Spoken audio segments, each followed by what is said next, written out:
Good evening, ladies and gentlemen, everyone. Tonight, we're looking at the story of Job, and we're going to be comparing the biblical account with its portrayal in the Quran, and of course, later Islamic traditions with my good friend Usama Dakdok.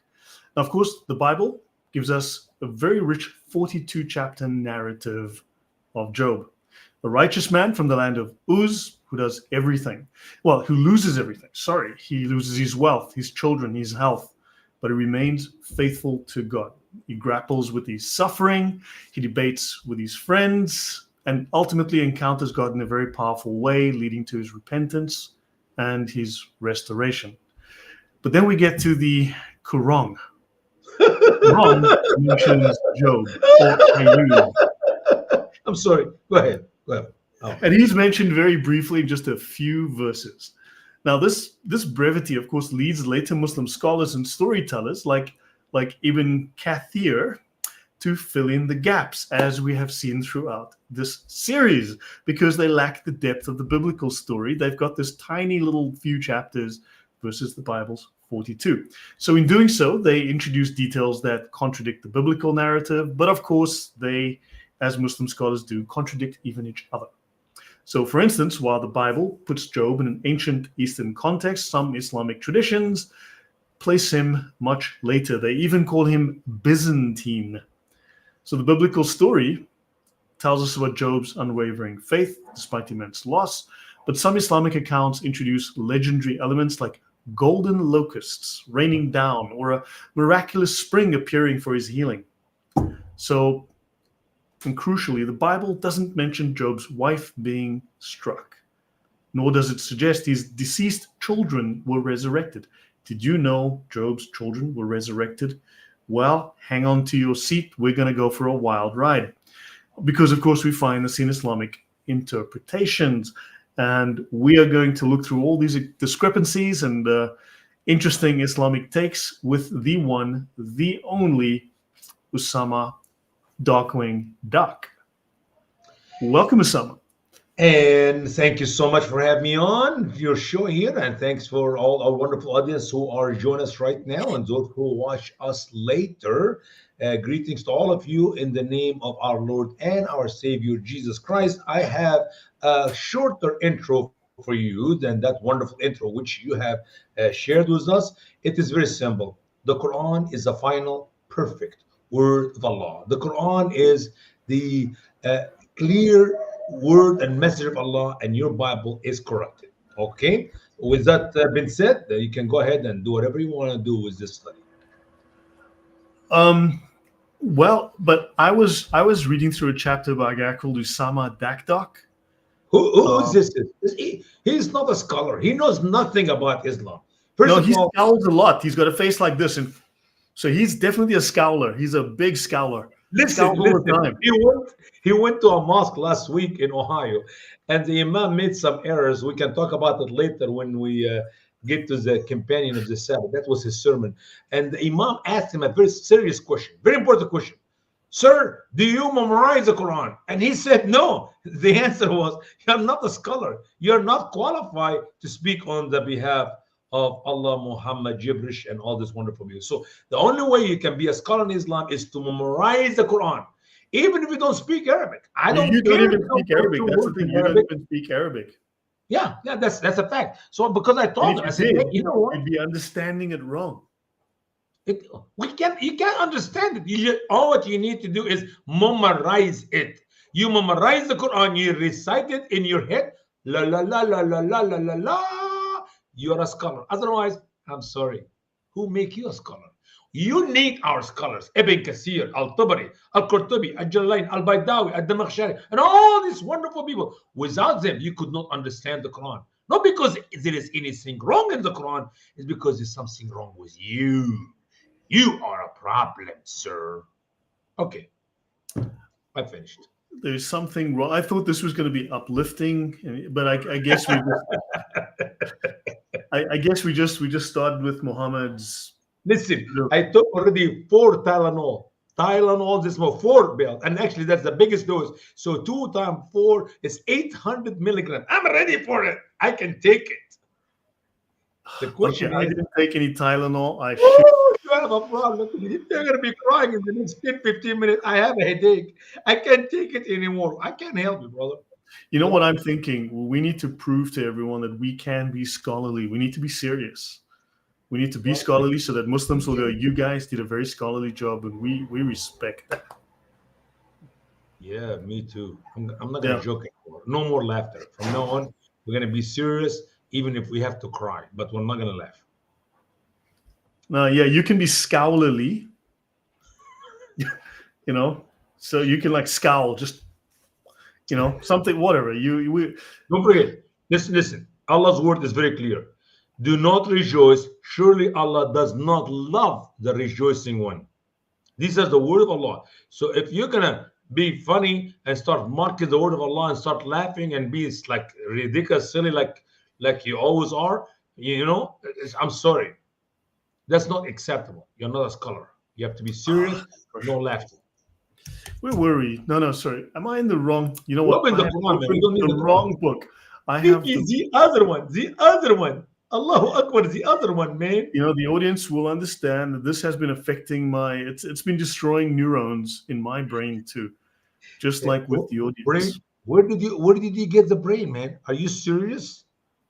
As I've told people, I come from Africa, and I am the first one. Like Americans always say, I'm the first one in my family to go to college, and I applaud you guys for that. Well done. I am the first one in my family to be born without a tail. Wait a minute. They all have tails?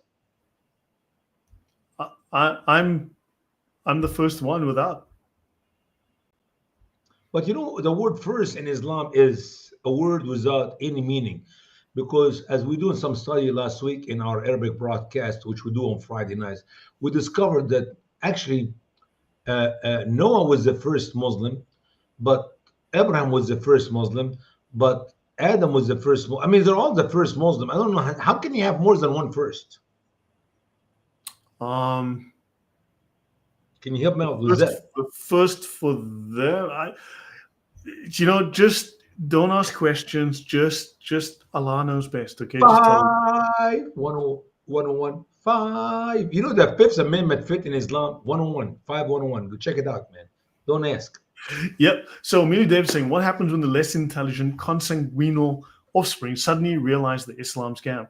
I think many, I have an Iranian colleague, believe it or not, and he says, look, in Iran, he says people don't believe because they've been turned off by the mullahs, who are hypocrites, who violate all the rules of Islam, who, whatever. I mean, these people are not good people, and they see them steal and lie and all sorts of things they, in theory, shouldn't be doing. And he says that people just kind of pretend to go along, but they don't actually go along. He says they just pretend because everyone in the family, but they don't want to say it. But also you kind of just go along, but you're not, you're just going through the motions. But he says, no, you don't really. And eventually he says that over time now, it's becoming more and more openly so that people just don't care about Islam. They've lost all interest. So he says, yeah, Iran is.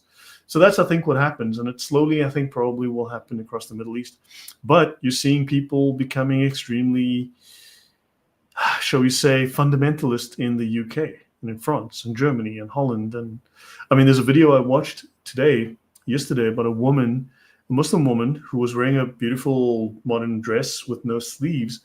And she was pulling a bag, and a Muslim man walked up and beat her, and then some guys drove up behind her and kicked her, and she fell hard because she was exposing her arms.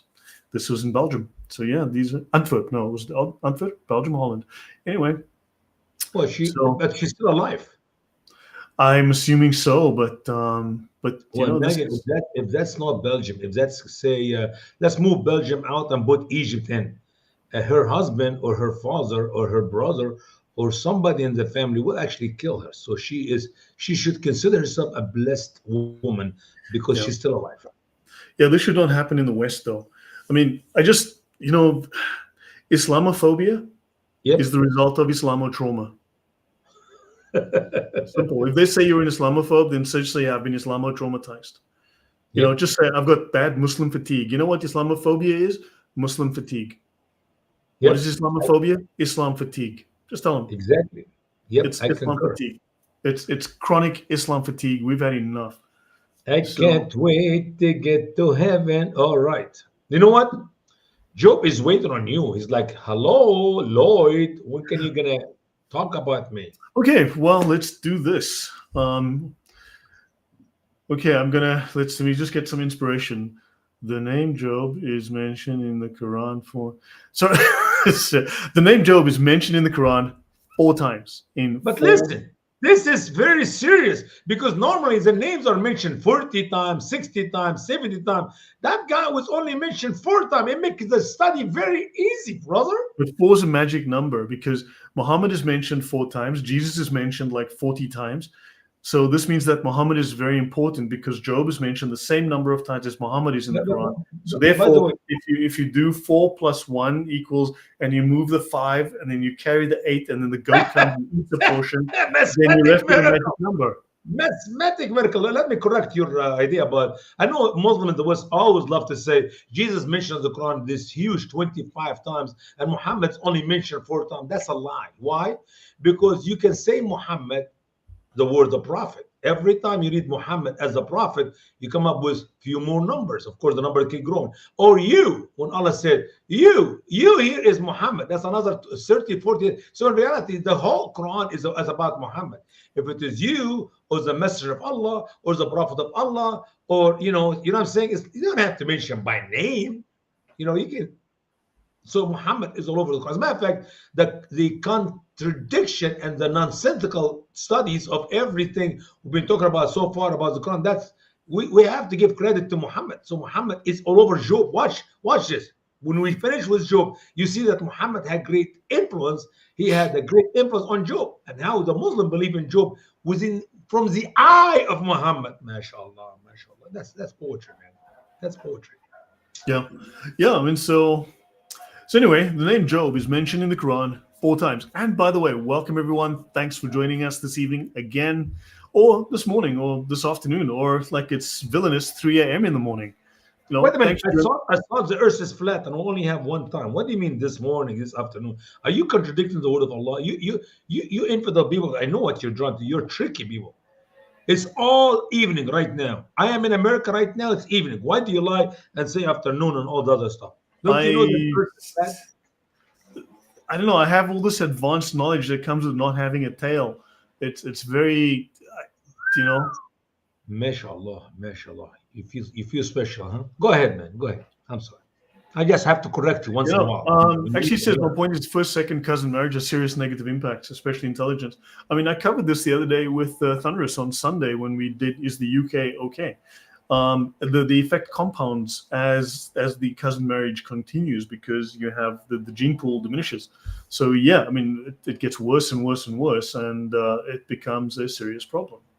Mhm. Someone's asking, this is not a troll. I don't think so. Idolatry is worse than carnage. Yeah, I mean, this is what the Quran says. Fitna is worse than killing. I mean, so fitna is really to lure someone away from Islam, or temptation away from Islam, to take someone That's away how from the deen. that's how Muhammad protected himself and his nation after him. Somebody start fitna, which I put it in my English translation of the Quran, sedition. You kill them, then you will never have split in the country, even though they've been killing each other for a long time. Anyway, Yep. So the name Job is in the Quran 4 times. His name is mentioned with no detail in Quran 4:163, which says, "Surely we have revealed to you as we have to Noah and the prophets after him, and revealed to Abraham and Ishmael and Isaac and Jacob and the tribes and Isa and Ayub and Yunus and the cat in the hat and Tom and Jerry and Aaron and Solomon and David, and we gave the Zabur." Then in inshallah. Quran, so they So actually say, Ayub here, by the way, Ayub, the first one number there, number one, that is Job for those who does not speak Arabic. yeah. So Isa and Ayub. So surely we have revealed to you, Job, as we did to Job. This, If you look at that one verse alone, brother, that would yeah, destroy Islam. Why? As you study the Quran, not the Bible, forget about the Bible. We're not talking about the Bible. You'll find that Muhammad is the only self-proclaimed prophet, according to what we believe, who was not communicating with Allah like Allah communicate with the rest of the prophets. So when Allah said, we reveal to you as we reveal to, and put whatever name you want to put. You find it's not the same. I mean, Well, think of this. The 12th Shia Imam or something, whatever it is, the Mahdi. He escapes into a hole in the ground. That's it's a where cave. rats. It's a cave, not a hole. It's a cave, brother. No, The but, holy that's where rats go. That's where demons go. Muhammad found a demon, angel, whatever the heck you want, a mountain spirit, a cave troll, I don't know, in a dark place in a cave. All of the prophets go to the top of the mountains to get as close to heaven as possible. Muhammad goes into a dark cave. Isn't the symbolism just wrong? This is not Christian symbolism. The opposite. Yeah. And besides, if you study what Muslim Allahosian or theologian tell us about the description how Muhammad receives that revelation, you will never find anybody else like him. No. I mean, he received it in his sleep, in his dreams. He received it in a loud sound of bells, which he actually told us that is something to do with demonic. He had this heavy sweat. You can hear the honey bees in his face. He himself got so heavy, foaming from the mouth. Epileptic fits well describes this. I mean, it seemed to me all this is a description of demonic spirit activities in some human. Or just epilepsy, like you're having fits, you're having spells. It is fits. But why Allah in the Quran did not give us all the rest of the prophet? I mean, he talked to Abraham in the Quran. Allah talked to Abraham. Allah talked to Moses. Allah talked to Isa. Allah talked to everybody. But in the case of Muhammad, he's different. Why Allah said we reveal to you as we reveal to, and put all these names? It means nothing. It's just dumb. Yeah, someone was asking that, look, if you go to the UAE and various other countries, before you can get married, you have to do a DNA test because they want to check that you don't have any sort of genetic issues that are going to crop up in the kids. So this technology is already available, cargo crew. So people are already doing this. They're well aware of it within these countries. So let's go on. And they gave David the Psalms, the Zabur. I mean, I don't recall God going, hey, Gabriel, can you take this book to David and give it to him? But not just this. That's a good point. But not just this. When you study the book of Psalms, you found that David wrote those Psalms. Some of them, not all of them. We got 100. No, he wrote half of them, 74, I believe, or whatever. So why Allah said he gave the Psalm to David, when in reality, I see other people in the book of Psalms giving us poetry of the Psalms, which have nothing to do with David. Sons of Korah, for example. What Sons of Korah have to do with David? Yes, this is how. I mean, the Quran just disqualifies itself on the face of it. Right. And then in Quran 684, it says, and we granted to him, Isaac and Jacob, both we guided, and Noah we guided before.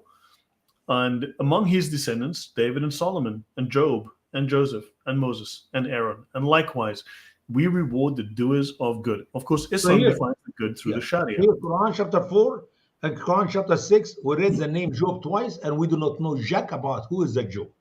I mean, from these two verses, Lloyd, can you tell me anything about Job? You got two verses in the Quran, half of the time where Job was mentioned. Can you give me some clue? Who is Job?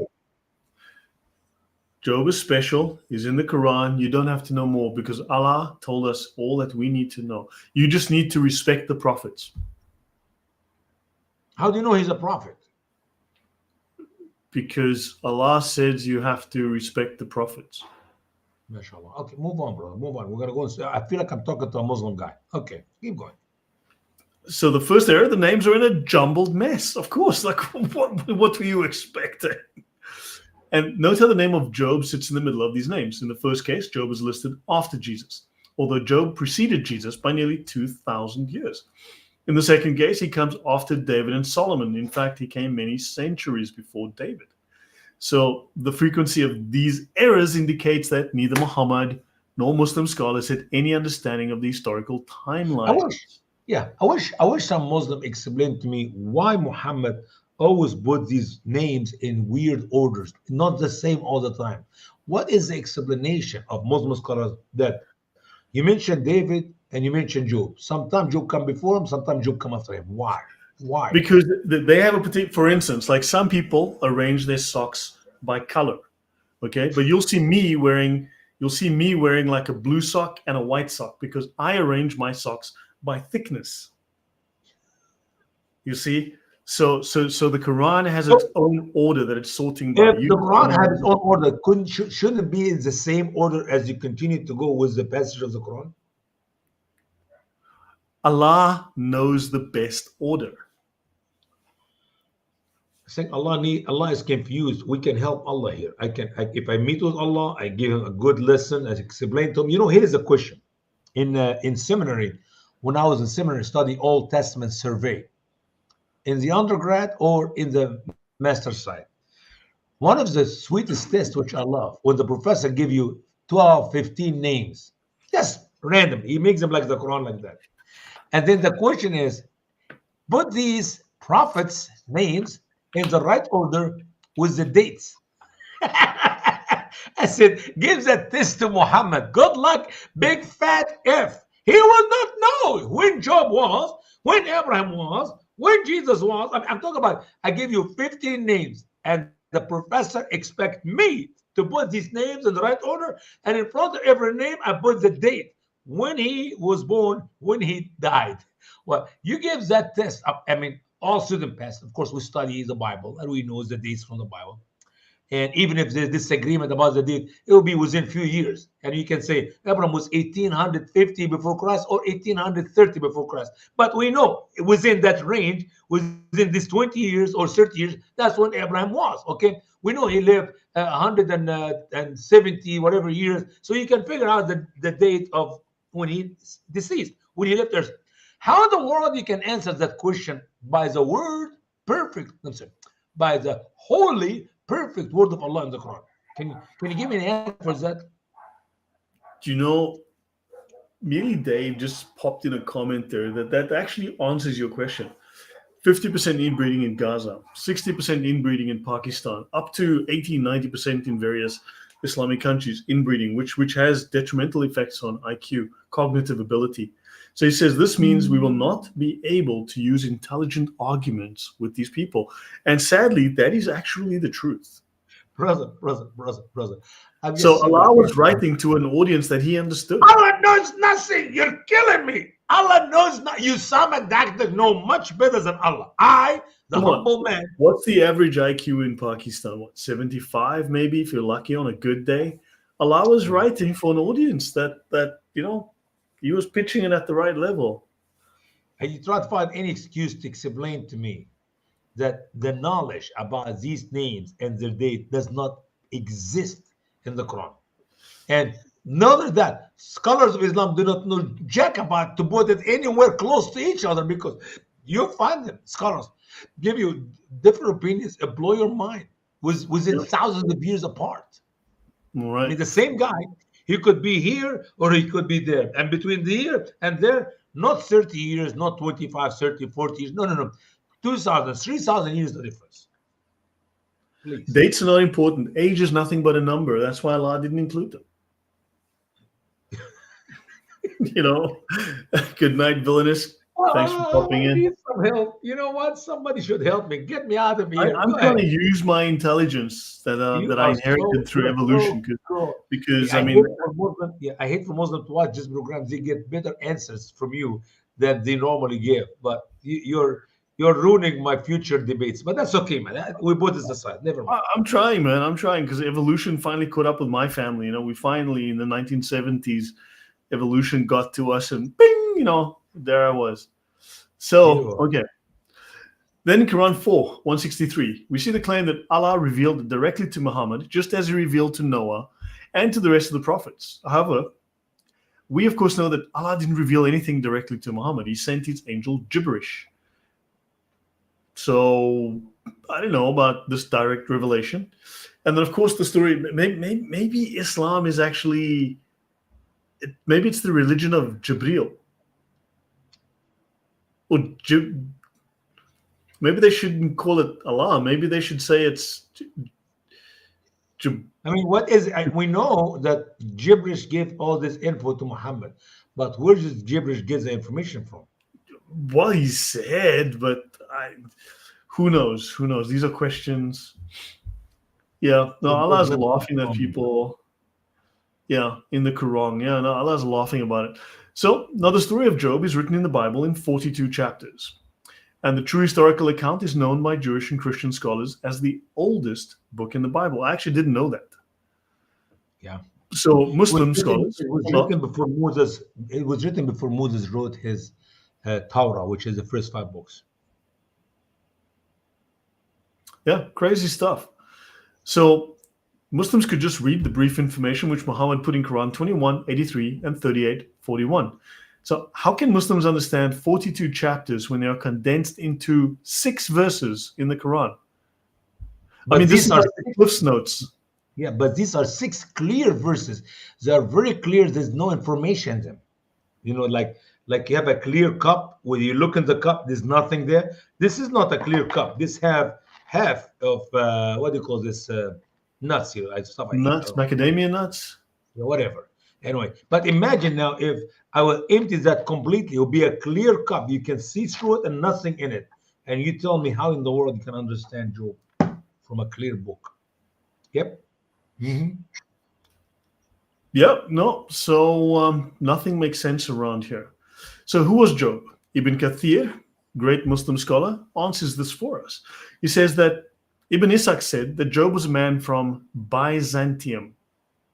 Okay.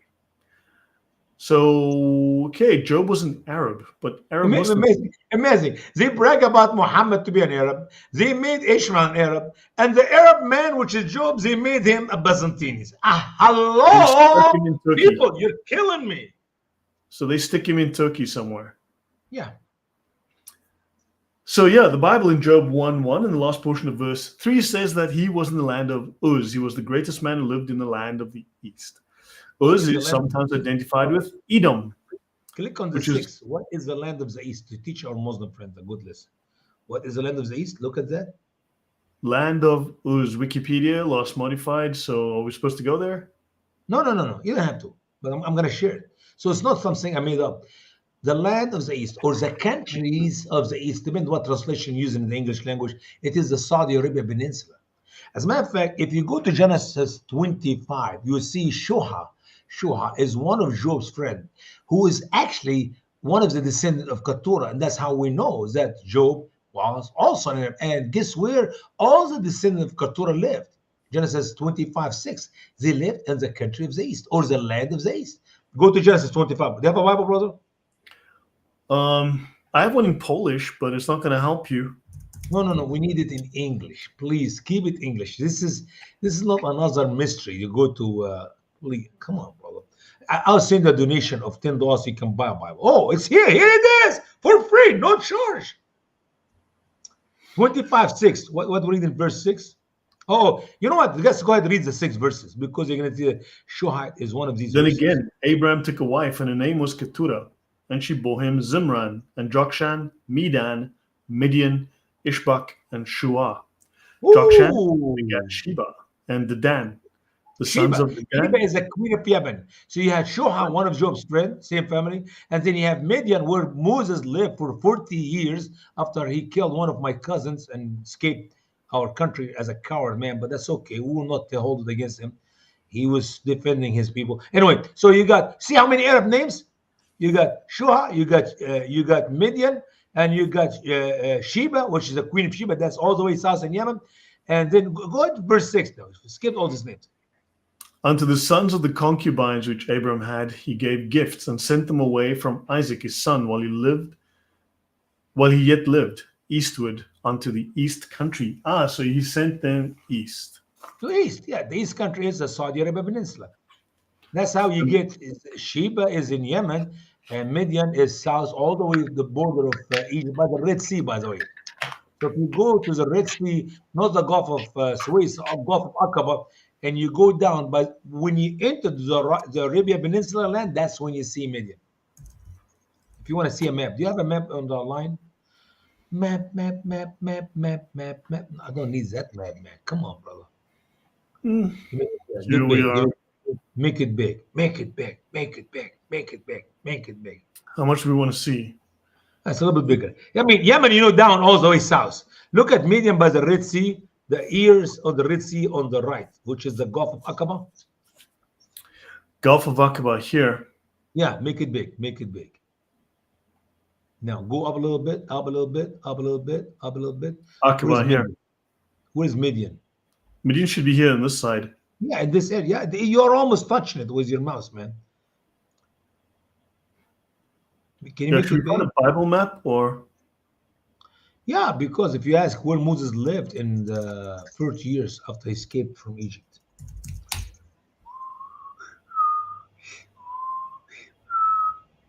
That would be Midian here on the right. Yeah, that was right. That was correct.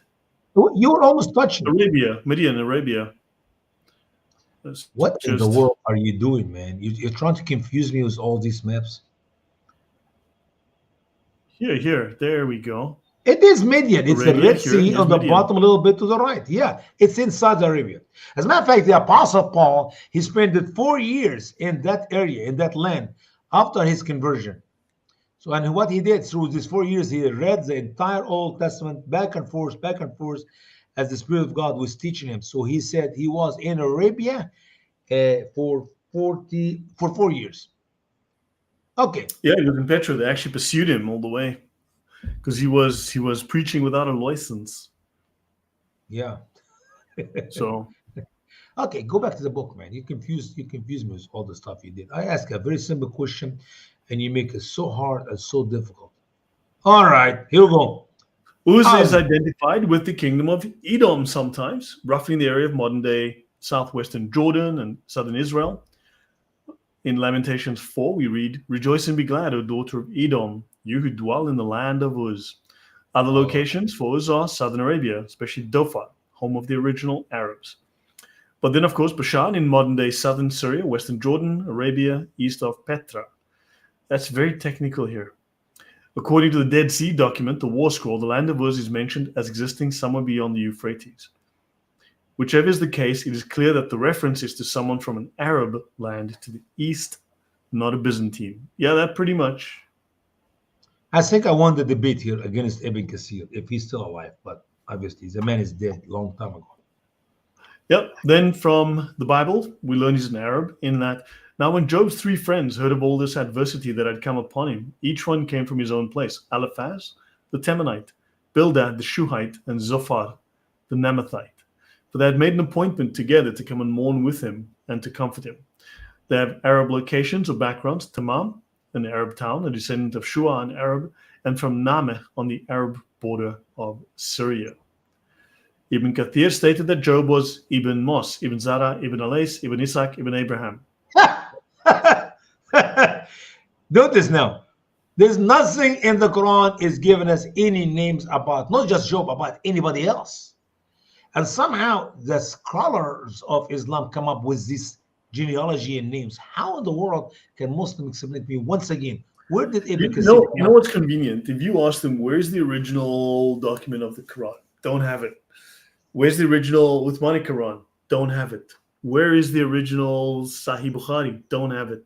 Where's the original, the Sirah of Ibn Ishaq? Don't have it.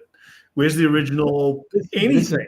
Don't have Allah it. In his wisdom, the Muslim trust in Allah, and they trust in the knowledge they receive without any source. Not like you infidels, you have to have the book and you corrupt your book and then you believe in it. Yeah, because they've got memorization that is preserved, because that's why we have 45 different Qurans that are canonical. Sure. Because perfect memory. Yep. That's why we have 14 Qira'at, 28 Ruwayya, and we have at least 4 copies of the Hafs, for 45 canonical Qurans that are just... That's not true. That's not true. And there's more. That's not even all of them. Sir, you have no evidence of what you're saying. You just made it up. And then the Hafs Quran is not even a Qira'at, it's a Ruwayya, it's a transmission. It's not even a reading. Listen, we have the original perfect word of Allah in the pure Arabic language without any corruption. There's a guy who is stored in the museum in Baghdad who actually memorized the Quran. He's 1,000 years old, but they've preserved him there, and he's got the Quran memorized. You're funny. You're really funny. The odd thing is, nowhere in Islamic literature does it say that the Quran as a document will be memorized. All that the Quran says, I think it's in 85, in Quran 85, it says that the Quran is preserved on the tablet. The guarded board, man. 50,000 years before Allah created it the world. says only the Quran in paradise is protected. Nothing more. It says nothing about Qurans on earth. So Muslims cannot, by any circumstances, prove to you that the Quran on earth is protected. All that it states is the Quran is protected in the tablet in paradise. That's it. That's the only copy. Simple proof. Ask any Muslim which Quran copy of the variants we have today, Hafs, Warsh, all of these, which one is the one that corresponds with the one in paradise? Which one is the one with Allah? Now, I've asked them that. I've asked them which Quran of these readings, of these 14 readings and 28 ruwaya transmissions, is the one with Allah in paradise right now. They can't tell you. There's no way they know. It's Allah knows best, man. Allah knows best. I know. Allah knows best. Yeah. So welcome, Maria, and hello, Ignatius. Yep. So Ibn Kathir said that blah blah blah. Then Ibn Kathir also said others refer to Job as Ibn Mos, Ibn Rahul, Ibn Alais, Ibn Ishaq, Ibn. Where's he getting this nonsense? So the problem is, you know what? If you give me a bunch of names and you stick with it, I will accept it. But you give me all these different options, these names, and they're different.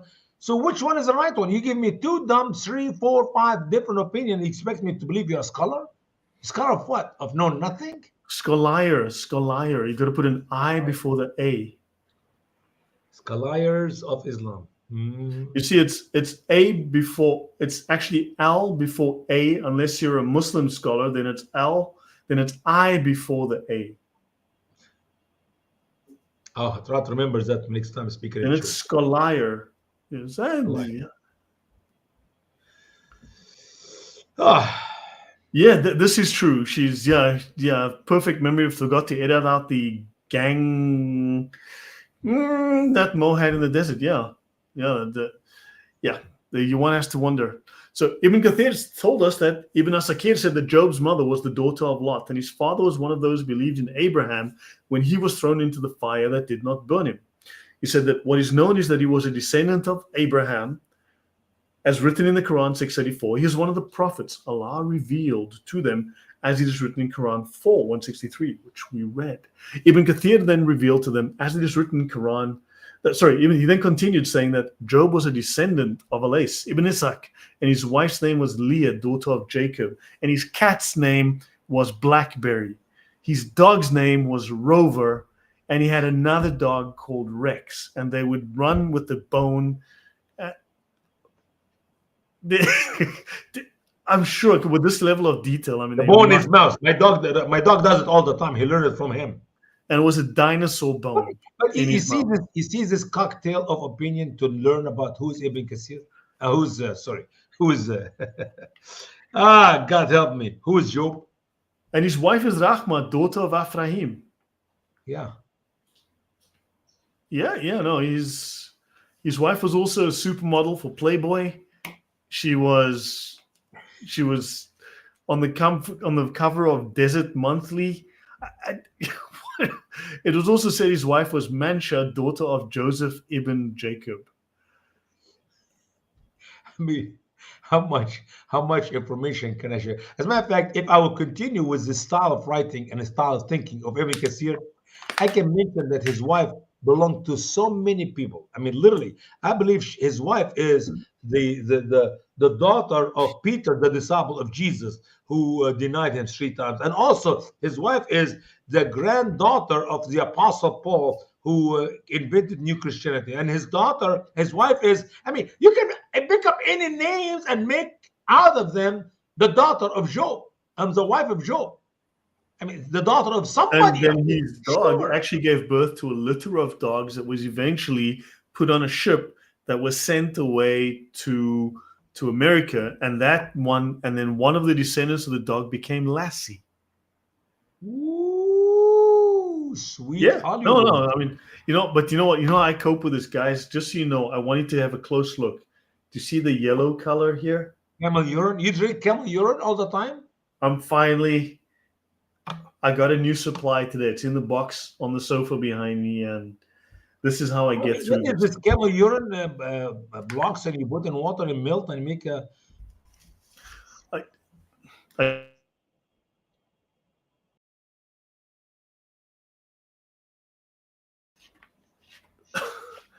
of course, it was revealed to you in a dream. I'm losing your voice. I cannot hear your voice. What? Now it's back. You're back. You're back. That's okay. Hello, this is Lloyd speaking. 1, 2. Yeah, Lloyd, moveon.org. The only way for a Muslim, so there's nothing in the Quran or Hadiths. Where do you get these names? So the only way for a Muslim to get these names is to go to the Bible, of all places. So Ibn Kathir cites 2 passages, right? Quran 21:83, and Job, when he called his Lord, surely harm has touched me. And you are the most merciful of the merciful. So we answered him. So we removed what is in him from harm, and we gave him his family, and like them with them. Oh, this is painful. A mercy from us and a reminder to the servants. Then he quotes Quran 38:41. And remember our servant Job when he called his Lord. Surely Satan has touched me with distress and torment. Strike with your foot. This is a cold wash place. And drink. Strike with your foot. This is a cold wash place and a drink. That's like me saying, and Jelly Bean, the radiator, this is a low RPM carburetor. But see, when you hear it in the Arabic, man, it's so beautiful. The rhyme is so beautiful. You will say the Shahada or the Shanana immediately after you hear the same verses.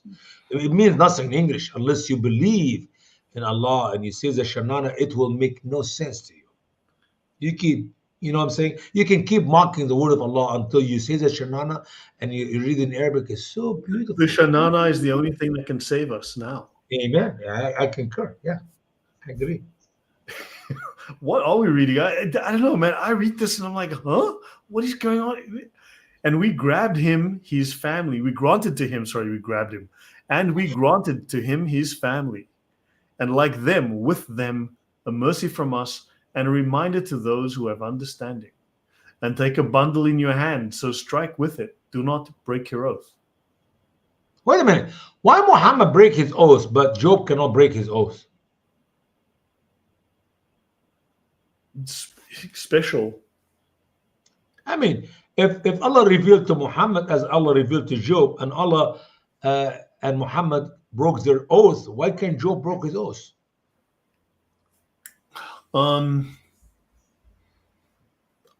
Because things had changed. It was like many years later now, and Allah was older. He's getting a little forgetful. You know, he was too tired to come, for instance. So he sent his manservant Gibberish.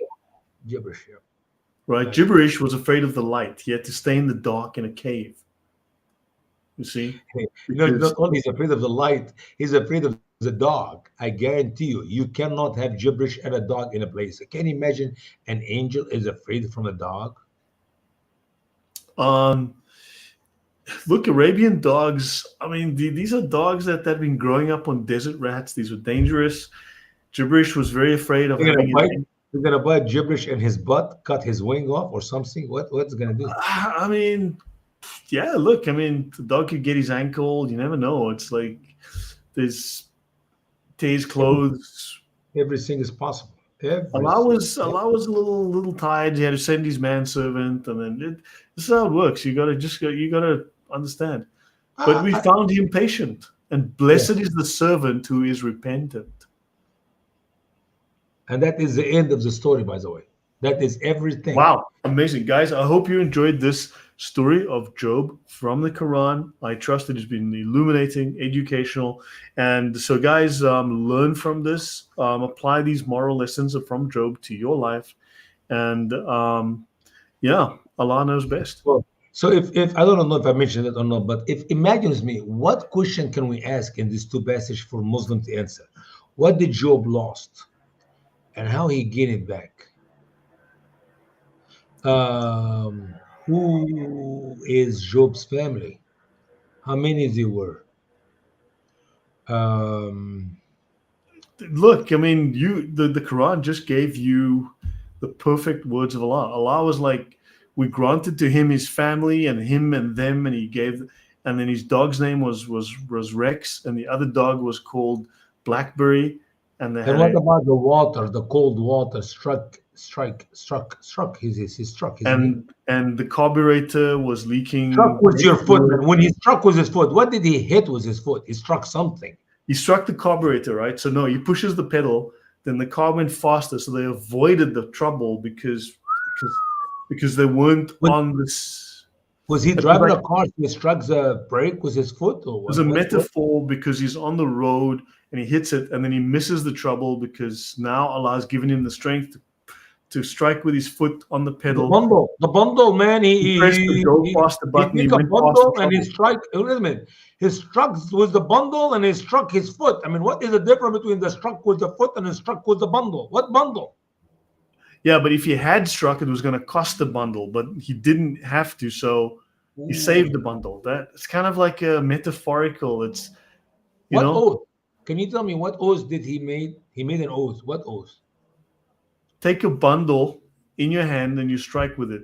It's like it's like when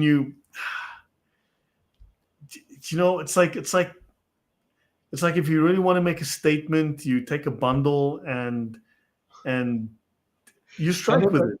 I never made a statement with a bundle, man. A bundle is this a bundle of what? Like what is a bundle of wood? A bundle of money? A bundle of gold? A bundle? What kind of bundle is that? You look, you strike with your foot, okay?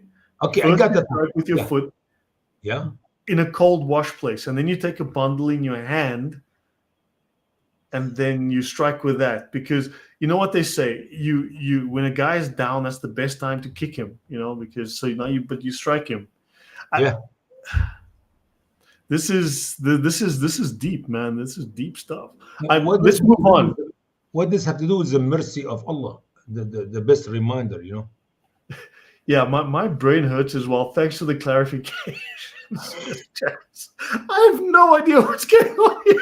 Like, what is this story trying to tell me? Guys, let me emphasize on something very important. You're missing it, Lloyd. You're missing the most important thing. That Quran you're reading, it is the miracle of Muhammad. It is the prophecy. It is forget about Jesus and Moses. He is the best with that which we just have read. Now we know for sure that he is the final messenger of Allah with the perfect, clear, easy to understand word of Allah, the Quran. Now, Yeah, look, I mean, can seriously, we I ask, think can Maria we ask Torres is these right people? here. These Brother, people are on drugs. brother, because for the money's sake, because we have to make some money right now from the show. For all those who would like to say the Shananana, would you please raise your hand and repeat after me? Anybody? We get $50 for each one. No, $100 for every male and 50 for every female, according to Sharia, Islamic law. Anybody I, is gonna see the Shanana? Do you see anybody in your chat room? And how many one are gonna say the Shanana? I know, but let's just, Nobody. Man, you're a bunch of infidels. You don't have any good people here. you know, let's move on. Move on. So these are not interpretations. These are fabrications when interpretation cannot exist without some basis of information in the text. I mean, Ibn Kathir said that, Ibn Asakir said that the first prophet was Idris, then Noah, then Abraham, then Ishmael, Isaac, Jacob, Joseph, then Lot, then Hud, then Salih, then Shaib, Moses, Aaron, and then Ibn Amos, Ibn and Elisa, and Ibn Isaac, and Ibn Abraham. And then Ibn Kathir said that there was a consideration about this order for Hud and Saleh. It was known there were, and Allah knows best. I'm sorry, that's the best I can do there. You just There were read bunch after of Noah names. and before Abraham, and Allah knows best. Where is Job fit with that list, man? You skipped Job. You read every name except Job or Ayub. I mean, I can't believe you're ruining my book. People will not buy my book now. Listen, that Lord read the book, we couldn't understand a thing. Where is Job? After address, show me Job. He's missing. He's not there. I see Jacob, and maybe it's this one because they said he was supposed to be Jacob, but No, no, maybe no, he was no. Jacob. even. No, Jacob is the father of Joseph, the son of Isaac. Come on, get to the serious. And then you got But Lot. didn't they say he was Mos Eisley? And he came from a hive of scum and villainy? Because I saw the Ibn Mos, but that's short for Ibn Mos Eisley, because that was a hive of scum and villainy. You're killing me. You're killing I'm me. missing this. Jacob, then Isaac, then there is no Job here. I'm missing it. Ibn Yunus, Matthew, Ibn Matthew. What the hell is an Ibn Matthew? That is a wife. That is the father of Job's wife. Which part you don't understand? Matthew. I told you. Matthew, come on. Who are you kidding?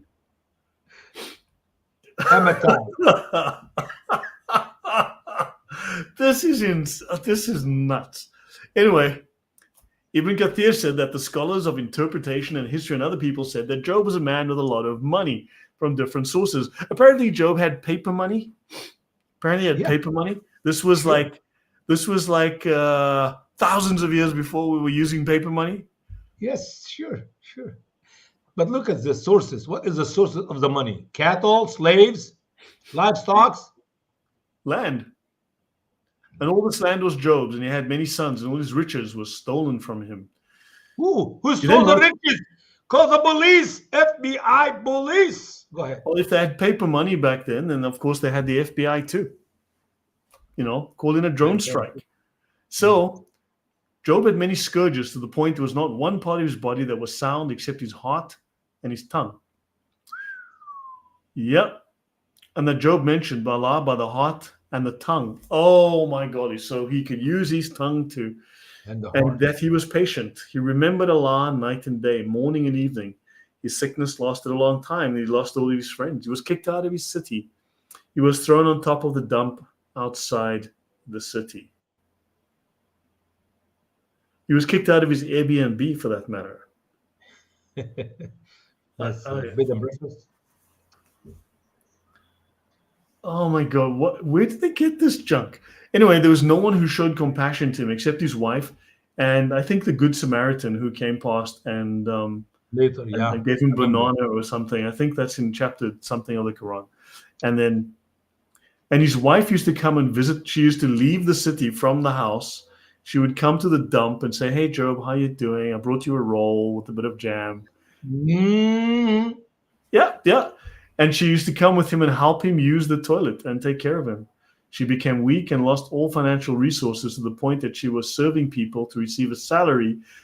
And she was working as an au pair. She was actually teaching Sanskrit to rich merchant sons in order for her to be able to feed him. And she was patient due to the loss of money. Is this remotely in the biblical text? I mean, this is not in the Quran, right? Is this? Not in the Quran and not in the Bible either. But it's a good story. I like it. It's better than in the Quran if you want to be, fair, So we need to stop because this is starting to damage people's psyches and brains.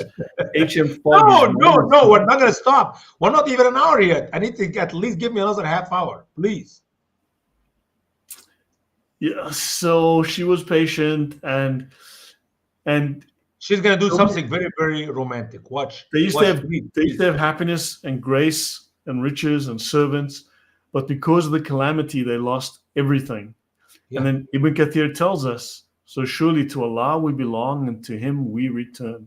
Sure. Even with all of these bad things that happened to Job, we continue to have patience. Yes, indeed. And thanks to the point that a parable was used as an example of his patience. Yep. So where the author here, this guy Usama Dakdok something, Dakdok. Where does this information come from? Because none of this is in the Quran. Nope. And then Ibn Kathir says that Mujtahid said that Job was the first man to be sick with smallpox. And he's typhoid Mary for smallpox. And scholars disagree how long he was sick with this disease. Sure. Wahab said it was exactly 3 years. Anas said it was 7 years and a few months. 12 minutes, 6 seconds. And then Ibn Kathir said that Hamid said it was 18 years. 18 years, No, that's long, 1 man. month, That's long. 4 18 years. days, 6 hours, 3 Yep. hours, 10 seconds. Ended on Friday afternoon at with the rain, with the when it Yeah. started raining. And if you I mean, compare it to how the was that? square I root of the remember. distance of the moon from the earth, it comes to the number 19. Yeah.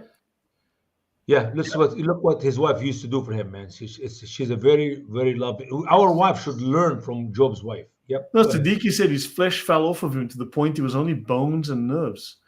And his wife used to come to him with ashes and spread them under him because his sickness lasted a long time. 18 years he lived in the city dump. Okay. His wife said, "Oh, Job, if you call in your Lord, he will remove this from you." What? So He said, forgot to do that. Can you imagine 8 years the prophet of Allah forgot to call on your Lord in his Lord? What is wrong with that prophet? I'm sorry, but je weet, in Afrikaans sê jy, dis kak dit. Hierdie Listen. fucking story is kak. Sorry. Listen, when my wife lose something, she start praying immediately. Listen, seriously. My wife, she lose her keys or her phone, and she start praying immediately. I search for it for a good half hour, and then when I give up, I start praying. Okay. Now Job was sick for 18 years, and he forgot to pray. He forgot to mention his Lord. Oh Lord, help! Okay, go ahead. So he says, I've lived 70 years healthy. Can't I be patient with the last 70 years? Okay. That's how good prophet he is. He was healthy for 70 years.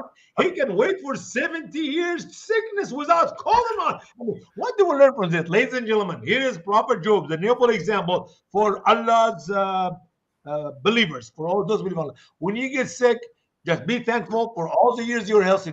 Don't you dare pray that Allah will help you or heal you. Just wait and get sick and sicker and sicker and learn from Job to be patient. All right. After all, Allah knows everything. So she becomes sorrowful when she used to serve people for wages so she could feed Job. Ibn Kathir continued by saying that people would not use her service because she knew that she was the wife of Job and they were afraid they might get sick by touching her. Then she sold one of her hair braids to some of the rich girls to get some good food. So Job asked her where she got the good food. And Ibn Kathir continued to write that she did not answer the question. She lied to him. She said that she served some people and they gave her food. She denied the truth of what she had done. Isn't that And then she sold the other hair braid for more food. Ooh, Luckily, she had fast growing hair. Yeah. But then Job refused to eat it. And he swore he would not eat it until she told him. I guess Job couldn't tell she was cutting her hair off. No, because she wears a hijab, the burqa. What was Muhammad hijab? She was wearing. Yep. Mm-hmm. Okay. She's a prophet. Then she removed the cover and he saw her hair shaved. Oh boy. That is when he called to Allah. Quran 21. Surely harm has touched me and you are the most merciful of the merciful. Listen, wait. He lost his riches. He lost his family. He lost his health. And he never complained to Allah. His wife cut her hair. Oh, Allah. Harm has touched me. My wife cut her hair and she sold it, and I will beat the delight out of her. Go ahead. Maria is defying Allah here. She's not selling her long braid. She doesn't want to feed her husband or her boyfriend or who could be living on a dump. She could be in Mexico City. And then her boyfriend is like, he was forced to live on a dump in what Mexico. Is wrong with you, and young she lady? won't sell her hair to feed him. I mean, this is... I thought you loved me. What is wrong with you? Yeah, now you can see how good a wife she was. A good Muslim wife will sell her hair to feed her husband that's living on the city dump. But Lloyd, he thinks that what she did was so fantastic. I mean, I came from the Middle East and women like to have long hair, and she is braiding her hair and she cut her hair and she sold her to buy food to feed her husband. Instead of he be thankful, first of all, he complained to Allah, this is dumb. He didn't complain about anything but now. But listen what happened next. Please read it carefully. This is a strange way to interpret the verses in the Quran, a long fabricated story, of course. And then with the entire struggle and hardship Job went through, the Quran records no reaction from Job. However, when his wife sells the hair, which did not happen, and Job was so moved he began to call on Allah. So, but hair loss was a big problem back in the day. Yeah, I know. I mean, hair loss was like a real problem. Allah could solve everything except hair loss. Absolutely. And when a Look at woman that. had hair loss, you You see know, what happened to me? You see what you happened to me? abandoned Allah. That's your fault. You abandoned Allah, and this is the result. I If you searched had, for hair, I could not find any. So therefore, here if I am. you had not abandoned Allah, you see, Amen. you Amen. would have you would have had a thick, rich, long Ooh, yeah. braids. You'd have had a Yep. mullet. Yep. Yep. Yep. Yep. You know, this. So, so no, the loss of children and riches is not comparable to the loss of your wife's hair, because people are going to look at her in the hijab and they're going to go, she's got no hair, and they're going to go, how do you know? It's like that makes no Yeah. sense. So No. moving on, Ibn Kathir recorded another fabricated story. He said that Ibn Abu Hatim said that Job used to have brethren. They came to him one day at the city dump, but they could not get close because of his smell. Like the dump doesn't smell either. 18 years, great.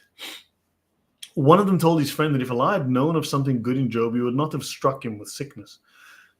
Job becomes panicked and he says, Allah, if you know that I did not go to bed full when I knew that there was someone who was hungry, prove me.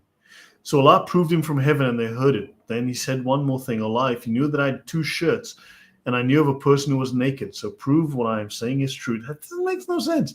So Allah proved him and his friends heard Allah. Then he said, Oh Allah, I swear by your honor. Then he fell down worshipping Allah and said, Oh Allah, with your honor, I will not lift up my head forever until you remove the sickness from me. So he did not lift up his head until Allah removed the sickness from him. That's like one of those, thrillers, and then you wait, with a twist ending. It's like it's got like that tense ending. That's amazing. Absolutely. But Actually, you know what, Maria, you're right. You don't have to sell your whole long braid. Don't do it. Don't do it. You're right. I think you're right here because and to the audience, if you guys ever do end up on a city dump, just don't lift your head.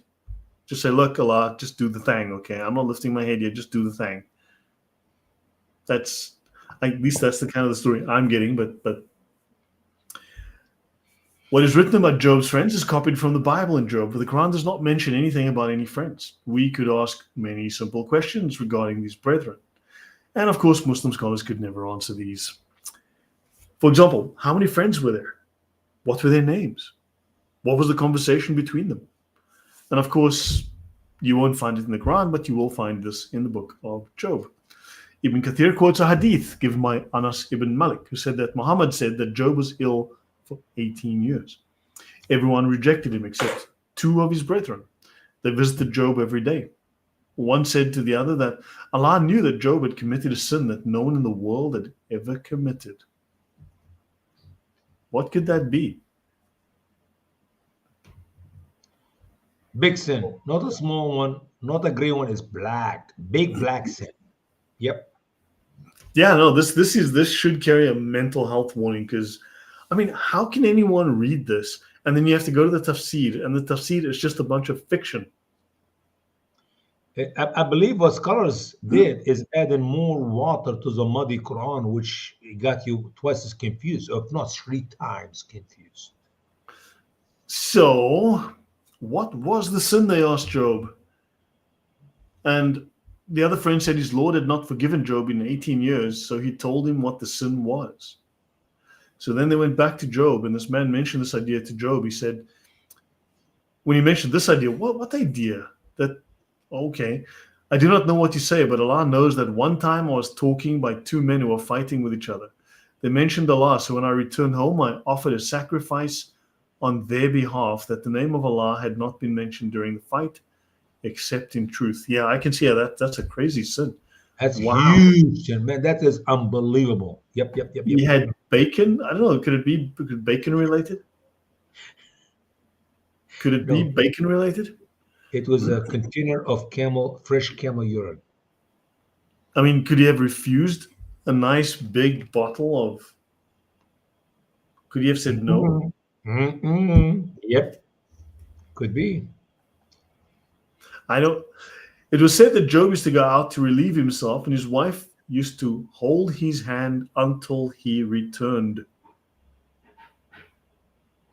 Oh man, I need to get this brain stabbing image out of my brain now. I need to go relieve myself. Please hold my hand. Yes, dear. I'm ready now. Let's go back. You can let go of my hand now. We're back inside.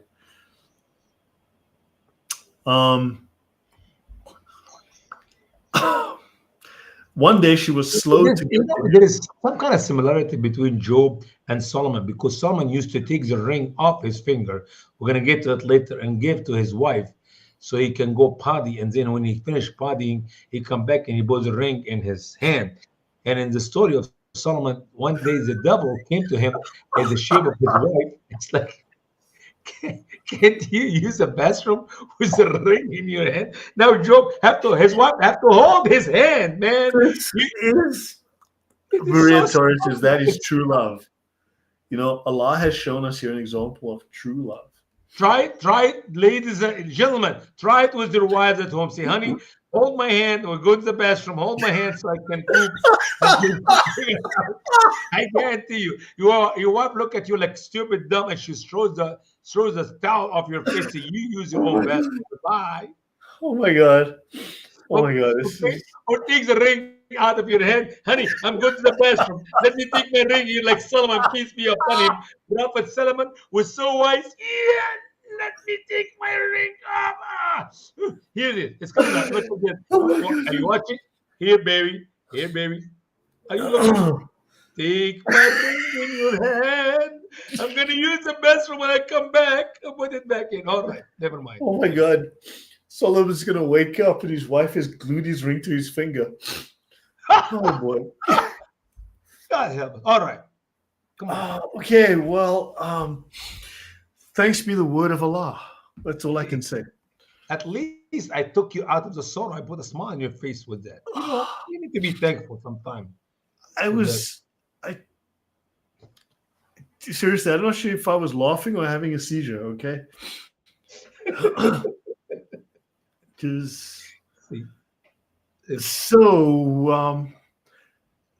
Yeah, one day she was slow, so Allah revealed to Job at the place that he was located, strike with your foot. This is a cold wash place and a drink. So make a hole with your foot, basically. You can wash here and you can drink. So you drink what you wash, or you drink what you dropped in the hole. I don't know how this works, but Allah knows something I don't.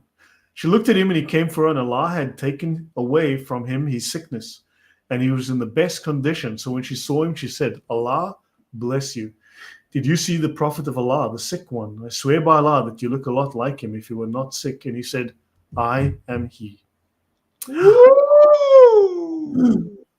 Isn't this just, I am he? I think this is words taken out of Jesus' mouth, but okay, fine.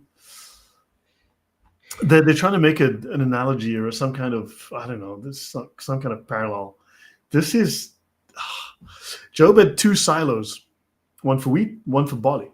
Allah sent two clouds. So one of these clouds stopped over the silo of wheat and filled it with gold until it overflowed. Okay. Remember the chicken used to lay golden eggs? Similar story, but it's golden wheat. I mean, wheat, it's gold. It fills a wheat solo. Okay. I once saw a cloud that looked like rain, and it rained on me, and then a friend of mine, it's like, then I saw another cloud, and I said, that looks like a lot of rocks in the air. And luckily none of it fell. But I'm hoping I will find some cloud of gold. I mean, this cloud didn't just have a silver lining; it was actually contained gold. Okay. And the other cloud stopped over the other silo of barley and filled it with paper money. It was an ATM cloud. Now I get it, an ATM cloud. It was cloud computing, cloud connected ATM. Listen. If you don't want to believe in it, it's up to you, man. It is the truth. I wrote every single truth. But Ibn Kathir said paper. He did not say money, but I understood what he meant. He paid. That's why I put money between soft brackets. Apparently, Muslim scholars thought there was paper money during the time of Job. But of course, neither they nor Muhammad knew the time period of Job's life. But then this couldn't have been written in the 7th century or the 8th century. This was written well afterwards and added to the Quran later then. No, no, Because no. The this, interpretation. Listen, I have to explain something to you. Very important. Ibn Kathir writing is one thing, and the oh, books we're reading about Ibn Kathir writing is another thing. Why? ah, Because throughout the centuries, people took the writing of Ibn Kathir and they edited it and fixed it and updated it and edited it. So that's why you read so much information no, it's, written it's simple. years after Ibn Kathir. You know that Muslims invented the Beatles. Yeah. Muslims invented the dollar. No, no, This should have been the serious. first dollars. Let me explain it to you. We have tahqiq. Tahqiq means correction or the fixing of Ibn Kathir by so many people. So I can read you the same passage here by 4 or 5 different people, different wording, even though they all quote Ibn Kathir, or they all say this is the right thing of Ibn Kathir. Different people added a little bit, like Their own editing. stories. Yeah, so that's a fact. Because in our Arabic program last few programs ago, I was reading from one book. Brother Muhib in Canada was reading another book. Brother Yusuf was reading another book. They're all Ibn Kathir, but 3 different people and 3 different writings. Believe it or not. So that's a fact. I can't believe it. Sadly, I can't. Ibn Abbas said that Allah dressed Job with a suit. With a suit. Did he look like James Bond with his little tux? It's a dress. When I say suit, I meant the nice dress. Okay. Okay, from the Garden of Heaven, right? He then sat on one side, and his wife did not know him. She said, "O servant of Allah, the man who was sick here, what happened to him?" She talked to him for an hour. He said, "Perhaps I am Job." And she said, "Are you making fun of me, O servant of Allah?" And he said, "Woe to you, I am Job. Allah has restored my flesh." Praise be to Allah. Amen. So who's telling the truth? The story we read before or that story? It cannot be both true. Okay, move on. Ibn Abbas. No, just that you need to understand Allah works in mysterious ways. I understand. You know, Ibn Abbas said that Allah restored his money. Yeah, he put it in the barn. Yep, big barn. That's the money. I wish I had a money barn. Heck, I need to build a money barn and look for a money cloud connected ATM or something. You never know. It could happen. Allah restored his money and his children, and the more like them with them double. More like them with them. He restored his kids from a backup, and more like them with them. So yeah, Ibn Munabbah said that Allah revealed to Job, "I restored to you your family. I had them on backup, and your money, and double of what you had. So wash yourself with this water. Surely it is your healing, and offer sacrifice for your companions, and seek." This is a completely I'm sorry, but this is a totally different. This is not even remotely the same. Where are they getting this crap? Ibn Kathir, the scholar of Islam. He's quoting Ibn Abbas. What's amazing about Ibn Kathir, he'll give you 5 different stories by Ibn Abbas. It's not like by different people. The same guy, Ibn Abbas says this, and Ibn Abbas says that. How can Ibn Abbas give me 2 different opinions?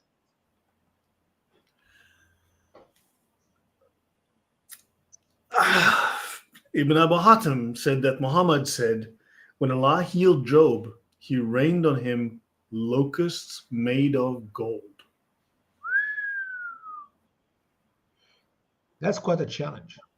I mean, his wife was there for the golden showers. Maybe. Seems. Now you got golden locusts. I mean, this fool and his money are easily parted. They created all this. Who knows? Yeah, could they even believe this themselves? I mean, they might. I bet they. I don't think they believed it all, because they kept saying, "Well, but someone else said, but another scholar said, Allah knows best," because they knew it was garbage and they couldn't prove a thing. These are just stories for children.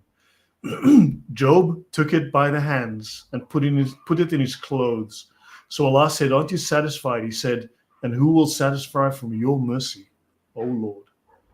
Then another hadith from Ibn Kathir quoted by Imam Ahmad, which said that Muhammad said that while Prophet Job washed naked, a locust excreted gold above him. Then Job took the golden poo and put it in his clothes. So Allah called him, "O Job, haven't I made you rich?" And he says, yeah, Lord, can you have that locust poo out a little bit more gold? I need more golden poop. And then I'm not rich from your blessings, but as for the interpretation of the saying, strike your foot, Ibn Kathir says, meant strike the earth with your feet.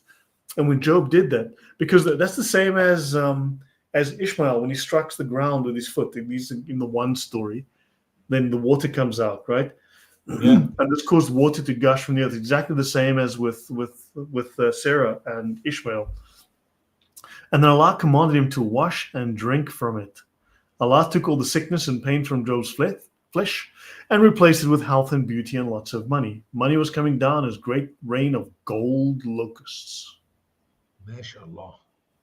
This is very painful reading. Hey, brother. I mean, who made I appreciate you for coming with me up to this point. I mean, how many pages we still left? We still have for that Job. We have 1, 2, 3, 4.5 pages. Do you want to stop now here? I feel sorry for you because I want to talk about why Job made the oath of beating his wife, but let's do that next. It's just like, tiny locust poop. Why didn't Allah give him a goose that lays the golden egg? Listen, as long as you still have the infidelity in your mind, in your heart, you will never believe in these great. How big is the poop of a locust? It's big enough. If you have plenty of it, you can make lots of gold. I mean, look, man, I've seen the size of locusts, and I'm guessing locust poop is not very large. No. You see, that's what your problem is. Locusts in Job's days used to be this big, literally like 3.5, 4 feet. You mean they were bigger and more mature than 9-year-old girls? Oh yeah, it was like they poop a lot. I mean, they have a special amount of poop. Because 9-year-old girls were very mature and big back then too. So it must have been these were 9-year-old locusts. Wow. I mean, this is. Just do me a favor. Just put a line there. We're gonna stop here. We're gonna finish it next meeting.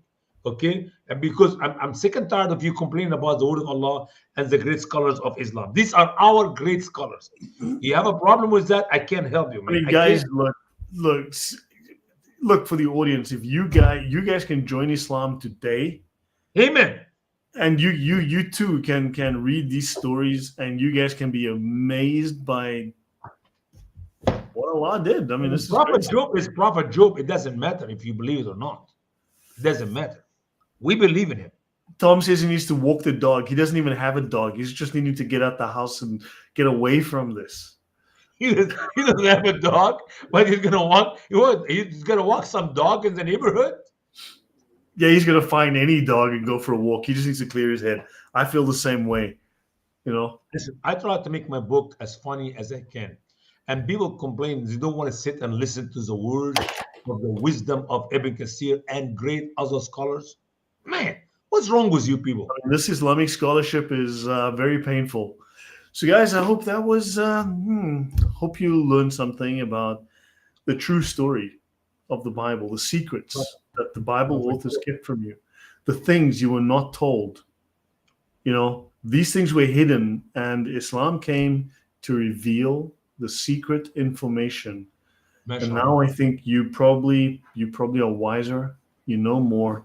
You have the knowledge. Remember, tell other people about the golden poop. If they are good to Allah, Allah will send locusts who will send. You mean you left everything? You just want to talk about the golden poop? Is that what the only thing you want to make fun of the scholars of Islam? I mean, it's a benefit. I mean, if I look at my bank account, clearly I'm paid in golden poop.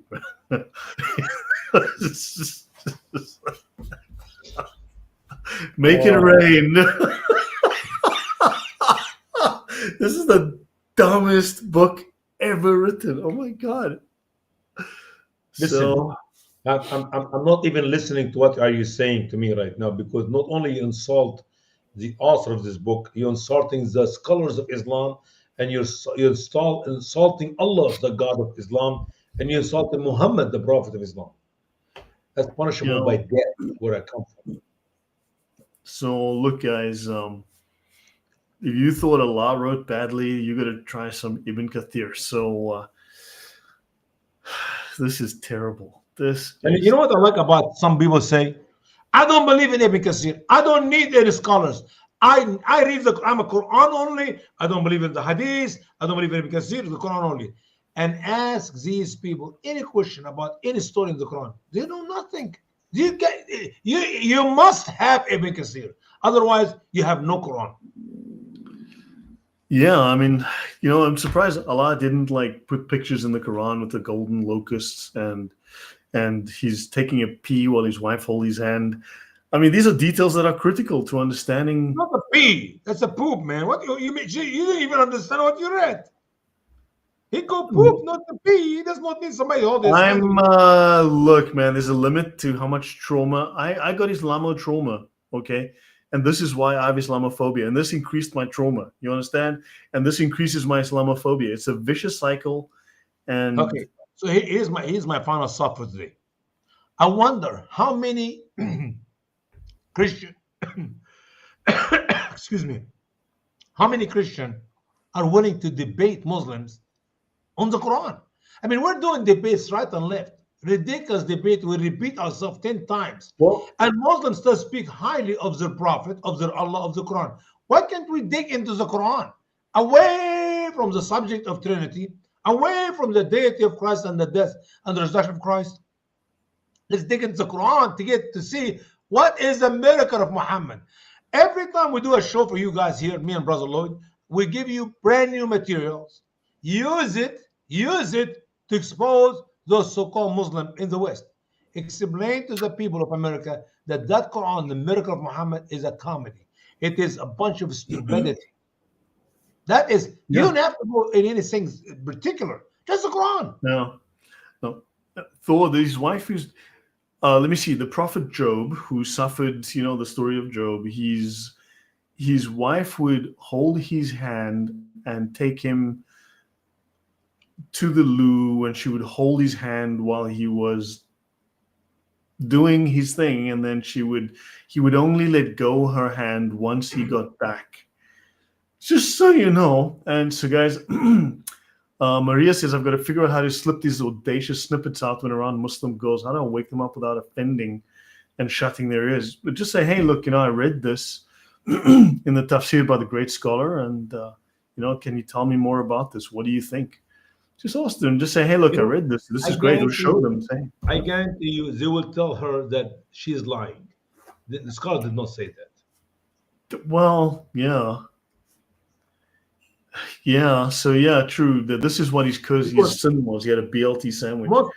Most Muslim, Lloyd, do not know too much about the Quran. Most Muslims do not. So show them. I think look. I mean, you're going to get a lot of people that don't want to hear it, but I think many will go, "Huh? What the hell?" You'll be surprised that some Muslim will tell you, "Who is Ibn Kathir? Who is this guy you're talking about?" Yeah, it is true, but that's right. It's tough bringing up the subject. Yeah. Many people's families and friends are stuck in the cult. But look, I hope this has increased your Islamophobia, because I think if it has, then I've done my job. Amen.